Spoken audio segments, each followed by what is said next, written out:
పొంగు జ్వరం, మిజిల్స్. పొంగు జ్వరాన్నే మిజిల్స్ అంటారు. ఈ వ్యాధి చిన్న పిల్లలలో ఎక్కువగా వస్తుంది. 6 మాసాలలోపు పిల్లలకు పొంగు జ్వరం రావడం చాలా అరుదు. ఈ వ్యాధి రావడం కూడా వైరస్ క్రిముల వల్లనే వస్తుంది. పొంగు వ్యాధి వచ్చిన రోగి దగ్గగా, తుమ్మగా రెండవ వారికి అతి తేలికగా సంక్రమిస్తాయి. వ్యాధి క్రిములు సంక్రమించిన 8 నుంచి 10 రోజులలో పొంగు బయటపడుతుంది. పొంగు జ్వరం యొక్క లక్షణాలు. పొంగుకి సంబంధించిన ర్యాష్ బయటపడటానికి ముందు జ్వరం, దగ్గు, జలుబు ఉంటాయి. కళ్ళు ఎర్రబడతాయి. వెలుతురు చూడలేకపోతారు.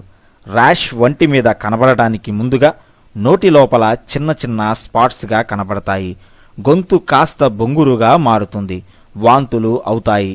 పై లక్షణాలు కనబడిన 5 రోజుల తరువాత ఒంటి మీద పొంగుకు సంబంధించిన ర్యాష్ ఎర్రని దద్దురు కనబడుతుంది.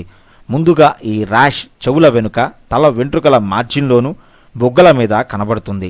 ఆ తరువాత 1 లేదా 2 పూటల్లో ఒళ్లంతా ర్యాష్ ఏర్పడుతుంది.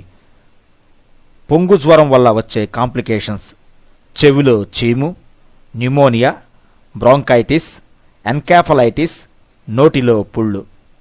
పొంగు జ్వరానికి చికిత్స: బెడ్ రెస్ట్, త్రాగడానికి ఎక్కువగా ద్రవ పదార్థాలు ఇవ్వాలి, జ్వరం తగ్గడానికి పారాసెటమాల్ వాడాలి, కళ్ళు ఎరుపు తగ్గడానికి బోరిక్ లోషన్ ఐ డ్రాప్స్ వాడాలి, దగ్గు తగ్గడానికి దగ్గుమందు వాడాలి, పొంగుతో పాటు బ్యాక్టీరియల్ ఇన్ఫెక్షన్ తగ్గడానికి యాంప్లిసిన్, అమాక్సిలిన్ మందులు వాడాలి.